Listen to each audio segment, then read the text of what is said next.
Greatly enlarge the soul. LDS corporate governance since 1842. This is Brad Carmack, and this presentation is a rehearsal for the session that I will be giving on March 15th at Sunstone West 2013, and it is created for the purpose of receiving feedback on the accuracy and value of the presentation. I'd like to start out with a few audience participation questions. If you're listening to this rehearsal, you're also welcome to participate from your online connection location. I'll ask for raise of hands in the first couple questions. First one is, have you heard the phrase corporation soul before today? Okay. Good. Second question, again, these questions will help me to kind of understand where everyone's at to kind of customize my presentation to everybody's understanding level. Second question, have you heard of the phrase corporation of the President of the Church of Jesus Christ of Latter-day Saints before today? Okay, about 80%. And last, your familiarity with incorporation law. If you could raise a number of fingers between 1 and 10 to indicate how familiar you are with incorporation law. All right, some zeros, not on the scale, but that's all right. Very good, very good. So I'll kind of start out, I'll go a little basic, and I do hope that you'll interrupt me on a couple of occasions. Not too many, of course, but as we go through the presentation, if you need me to back up or slow down and you'd like to ask a question, welcome to do that. So there will be a Q&A session at the end as well, after a little bit of time from our respondent, Chris Corbett, who's here, who's also going to help me with timing by holding up a 10, a 5, and a 1 to keep me on track. But if there's some clarifying questions you have, please feel free to ask them. Alright, just a quick bio. I'm a graduate of BYU's Law School, and I'm also an attorney here in California. I've done a little bit of work with corporate formation and looking at industry classifications for businesses. So it's a little bit of the subject matter expertise I bring to the table here.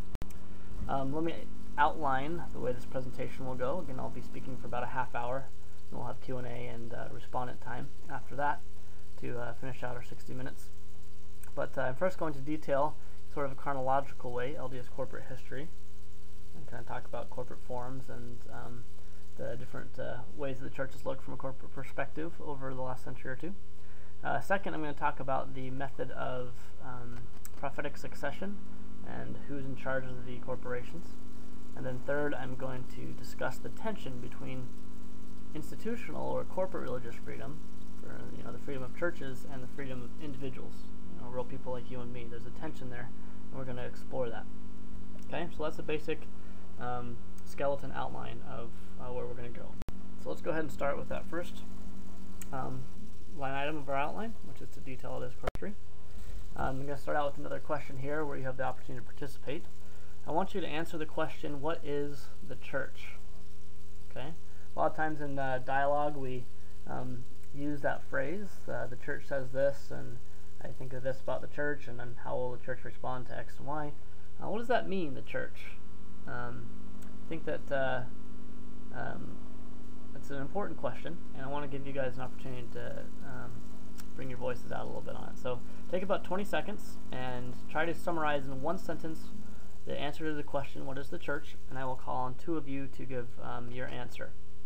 Go. Again, it's silence, trying to think of your one sentence answer.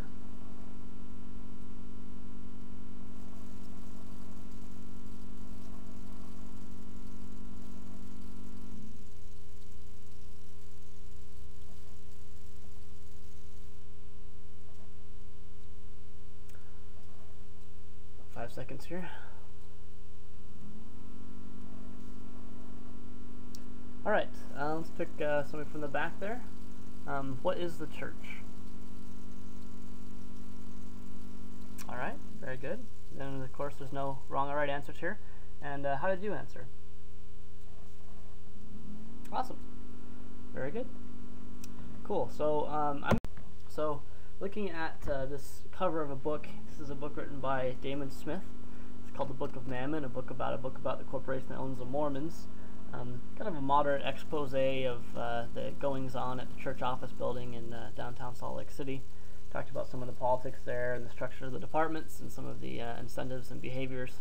Those are there. As you might imagine, there's kind of a tension between religion pure and undefiled and the necessities of making marketing materials for members and dealing with money and assets and real estate and revenues and taxes. So his book was a little bit about some of those subjects. I was a little frustrated though because I really wanted to know the facts. I wanted to know what are the revenues. I want to know the different departments, and I want to know the different corporations and how they're related to each other. I want to see how much revenues they get. I want to see what their assets are housed in. I want to see what their investments look like, and I want to see years and dates and numbers and figures and data.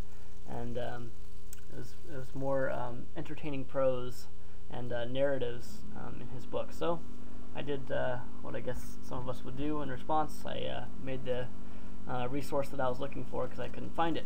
So what you'll see here in this presentation is some of the data and figures and a little bit of details on the corporate form and the chronological history. Okay. So again, we're still here on the LDS part of our agenda.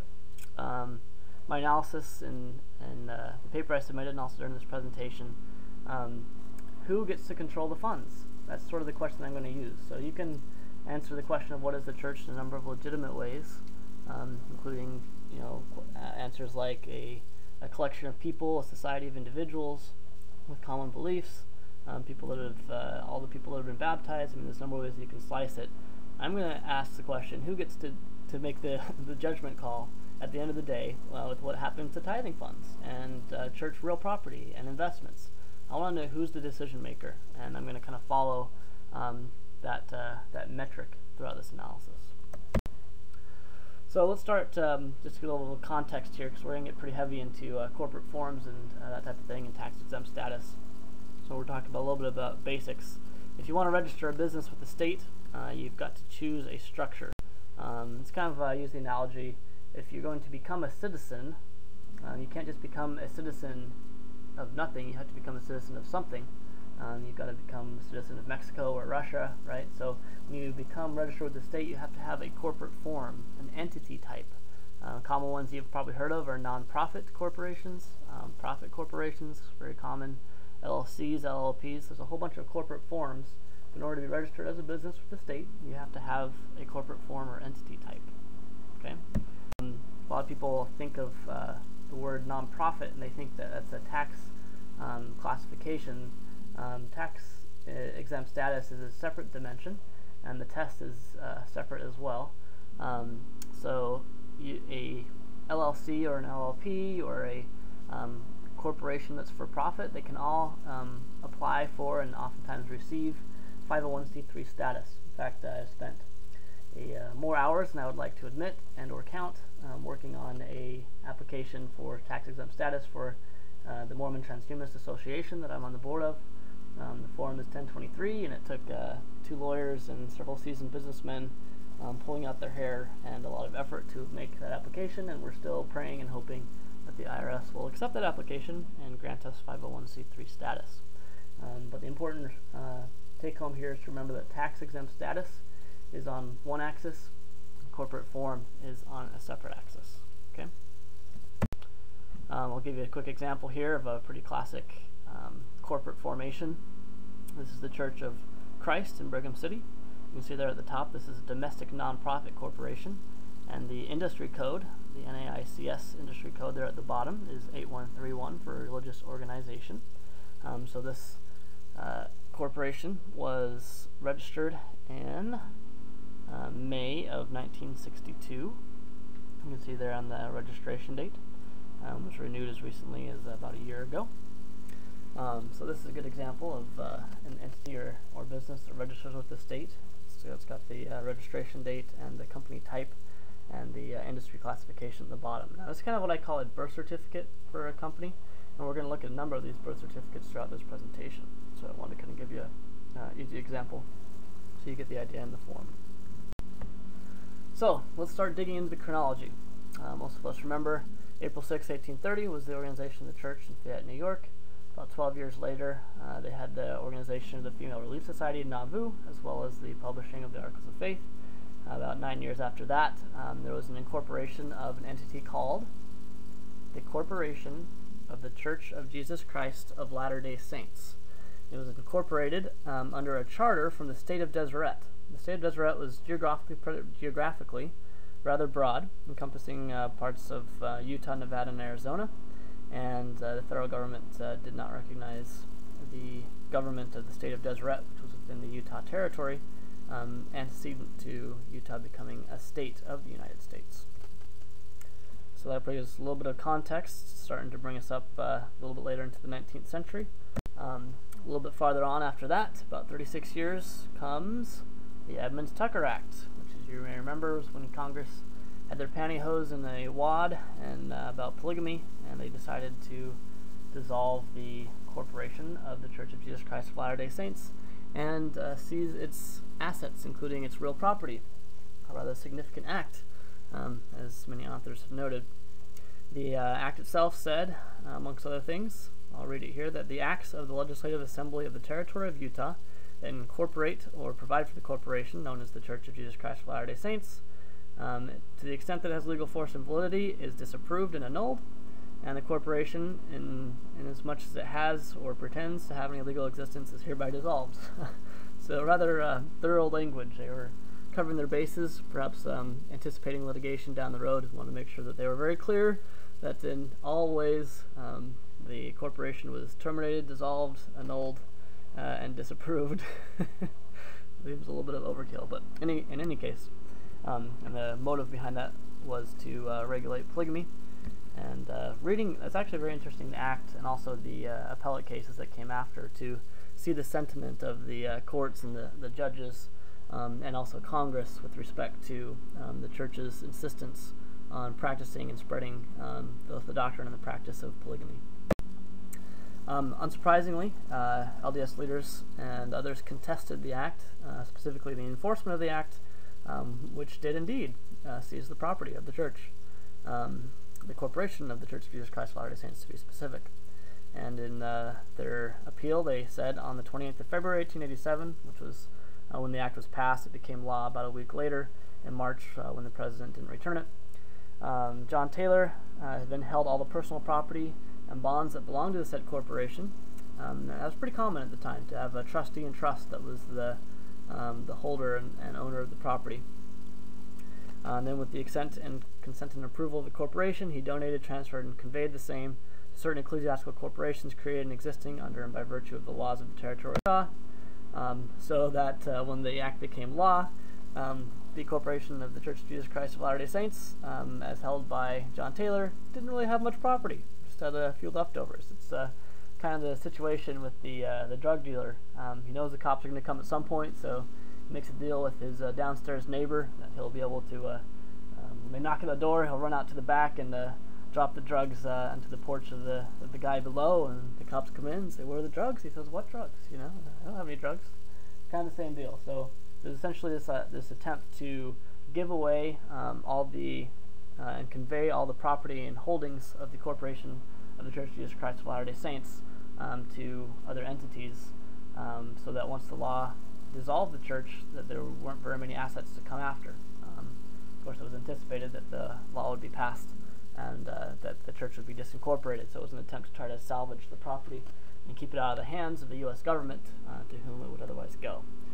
The attempt was not wholly successful, I might add. And later on in the appeals, the case made it all the way to the Supreme Court of the United States, and the Supreme Court upheld the Edmunds-Tucker Act.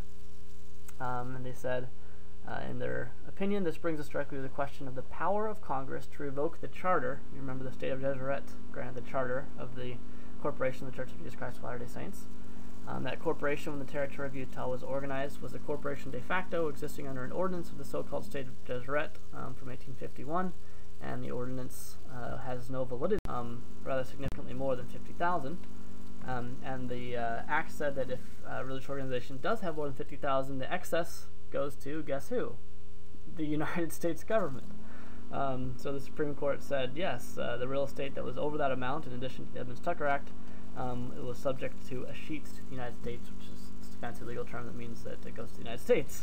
And then, after thoroughly upholding the dissolution and the seizure of property, the Supreme Court of the United States, who is a course, commissioned with protecting religious freedom under the Constitution, got pretty nasty. Said, as stated in the findings of fact, and it's a matter of public notoriety, that the religious and charitable uses intended to be subserved and promoted are the inculcation and spread of the doctrines and usages of the Mormon Church, or Church of Latter-day Saints, one of the distinguishing features of which is the practice of polygamy. In other places, they said that the practice and doctrine of polygamy was fundamental to the Mormon Church, which the Supreme Court said is a crime against the laws and abhorrent to the sentiments and feelings of the civilized world. Rather sweeping language. And they poured more salt on the wound. Notwithstanding the stringent laws which have been passed by Congress, notwithstanding all the efforts made to suppress this barbarous practice, the sect or community composing the Church of Jesus Christ of Latter-day Saints perseveres in defiance of law in preaching, upholding, promoting, and defending it. It is a matter of public notoriety that its emissaries are engaged in many countries in propagating this nefarious doctrine and urging its converts to join the community in Utah. Which reminds me of the Book of Mormon musical, of the emissaries going forth, and the idea of trying to convince converts to join in Utah. Kind of an interesting perception. And then, at last, the Supreme Court pounded the nail in the coffin. They said, the existence of such propaganda is a blot on our civilization. It is a return to barbarism and contrary to the spirit of Christianity and the civilization which Christianity has produced in the Western world. So, pretty severe excoriation there by the Supreme Court. And of course, 4 months later, after that opinion was released, President Woodruff issued the manifesto, which eschewed our involvement in polygamous practice contrary to law. So, what happened then to the corporate status of the church after the dissolution? So the corporation of the Church of Jesus Christ was dissolved, the property was seized. Now what? You still got a bunch of believers, and you still got the leadership intact. Put a little side note there. Interestingly, it was in the Edmunds-Tucker Act was repealed. Jimmy Carter signed some legislation in the law that did that. It was the same year as the lifting of the priesthood ban. Interestingly, the Edmunds-Tucker Act was repealed. But going back to our chronology, so 1890, the dissolution and seizure of property was upheld. What next? Well, in the opinion that the appellate case, LDS Church versus United States, which of course the United States won, the U.S. defense team says that since the time of dissolution in March of 1887, the status is unincorporated voluntary religious society. So there's no corporation at that point. There's just this unincorporated religious society called the Church of Jesus Christ of Latter-day Saints. And during that interim and the succeeding decades, local bishops would hold church property as trustees in trust. A lot of times the tithing was given in kind, so that they held that property in trust for the religious society as trustees in trust. A number of corporations were formed. I give an example of one on the right around 1910 in Utah. So you had kind of this proliferation of a bunch of little corporations, of which you could have a local agent be the trustee. And then eventually the LDS leaders decided to consolidate and have some corporations that would kind of be the church. So the first big move came in 1916 in July during the registration of the Corporation of the Presiding Bishop of the Church of Jesus Christ of Latter-day Saints, which is still in good standing. In fact, the registered agent, if you were interested in suing that corporation, would be Von Keach, who was my stake president at BYU. Wonderful man, exceptionally competent and very nice. He was also the counsel of record in the recent brief that the LDS Church filed on the Prop 8 case that's currently before the Supreme Court and will likely be decided this summer. A little asterisk there shows that the corporation also DBA, or does business as Vernon Utah Livestock, amongst others, which is just a little interesting. And we'll show you hopefully an example of a birth certificate soon. So about 7 years later was the birth of the Corporation of the President of the Church of Jesus Christ of Latter-day Saints, which also does business as Promise Valley Playhouse and Deseret Pasta. I have a representation, of course, of a corporation being born and getting right down to business there on the right. And I would ask you to remember that date of November 26th because it will come up again soon. So, we've gone from 1830 and zoomed zip up to 1923 so far, looking at corporate history of the LDS institution. This is the birth certificate of the President of the Church of Jesus Christ of Latter-day Saints. You can see there that it's got a registration date of November 26, 1923. It is a corporation sole. We're going to talk about that in a minute. We've got Von Keach as a registered agent, and you can see its DBAs there at the bottom, including but not limited to Deseret Pasta, Promise Valley Playhouse. You'll also notice that the industry or NAICS code or title is non-classifiable establishment, which is a very interesting and unique title. You would expect most religious organizations to be classified as 8131s, a religious organization. The Corporation of the President of the Church of Jesus Christ of Latter-day Saints is not categorized as a religious organization. Let's talk about what that corporate form means. What is a corporation sole? Put simply, a corporation sole means that all the ownership and control is vested in a single individual. In this case, it would be either the president, for the president of the Church of Jesus Christ of Latter-day Saints, or the presiding bishop, in the case of the corporation, of the presiding bishop of the Church of Jesus Christ of Latter-day Saints. So all of the assets of that business, that entity, are owned and controlled by a single individual. And that's very significant, as we're going to show here. So in a rather important way, and I've gotten some giggles at times when I've said this, there are only two human members of the LDS Church, Thomas Monson and Gary Stevenson, the presiding bishop and the president of those two corporations. Those are the two overarching and consolidated corporations that are, in a very real way, the church, that get to control the assets, and those are the two men there that have vested in them all of the power, control, and ability to make decisions with the assets of what we would putatively call the LDS Church, which is a rather significant set of assets, I might note. Some estimates place those assets around $30 billion. So, I showed you an example earlier of a church that was a typical nonprofit organization that was classified as a religious organization. The corporate form is a nonprofit. Members of nonprofit corporations are pretty similar really to profit corporations. They have shareholders. They have shareholder meetings. They vote on governance issues. And we have President Monson there on the right holding up his finger to tell us the number of people that are in control in a corporation sole, which is one, compared to having shareholders having a vote or having a distribution of power. There's a concentration, in fact a super concentration of power in the LDS corporate network. And that particular choice of governance structure does have consequences, and we're going to talk about some of those later. This is a table, a matrix that kind of shows a few more examples. You've got some churches there at the top that are pretty standard. They're nonprofit entities that are classified as religious organizations.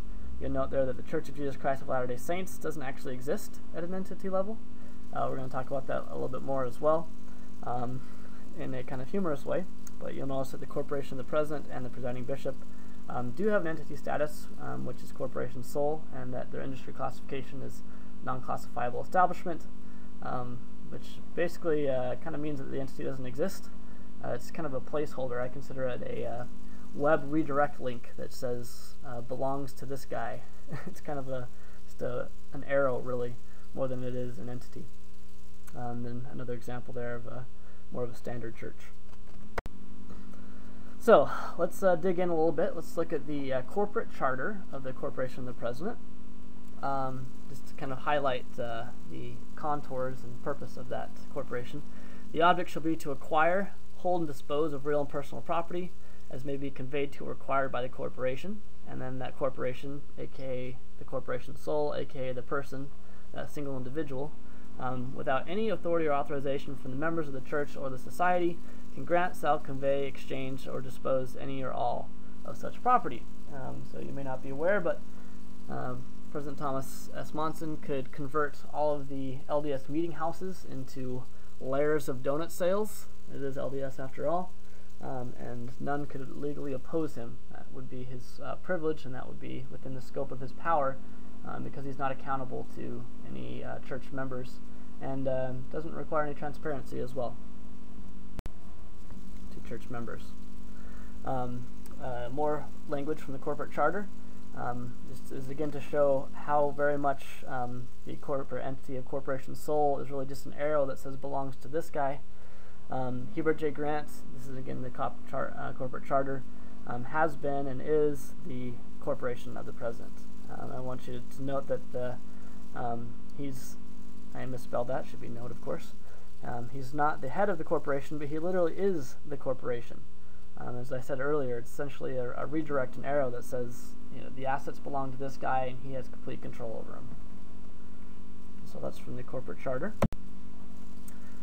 So the kind of the implication, the consequences, we think of membership in an organization, typically we think that kind of comes with both benefits and responsibilities. You think of your membership in other similar organizations. If you're a member of Key Club, you have an organization that's dedicated to service. You have an obligation to serve, but you also have some power if you're in the leadership to help make decisions about Key Club funds.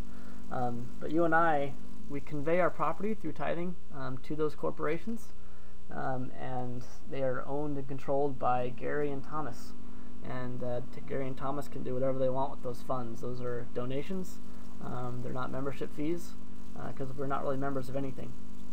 As I put up here on the slide, our names populate cells in the apartment database that's owned by a multi-billion-dollar corporation. And you and I, despite potentially giving hundreds of thousands of dollars of tithing and donations over the course of our lives, have no say, no vote, as a shareholder would, for instance, in a nonprofit normal church with a different corporate entity formation. And I note there also that some of the subsidiary corporate offspring, such as Deseret Book and Intellectual Reserve, they do have a say in what happens to the funds, at least more than the members do. Which is interesting to juxtapose the corporate personhood versus the natural persons, or real people kind of personhood, with respect to control of church funds. Alright, so I'm running out of time here. I got 3 minutes. Breeze through a bit. The Intellectual Reserve Incorporated owns the trademark, the Church of Jesus Christ of Latter-day Saints, which itself is not registered. You can see there that the business name is available. I have a primary child here singing "I Belong to the Church of Jesus Christ of Latter-day Saints." I put a couple different versions there. My personal favorite's at the bottom. I belong to a trademark owned by Intellectual Reserve Incorporated, the teenaged subsidiary of an NAICS 9999 non-classifiable establishment, which is somewhat more accurate.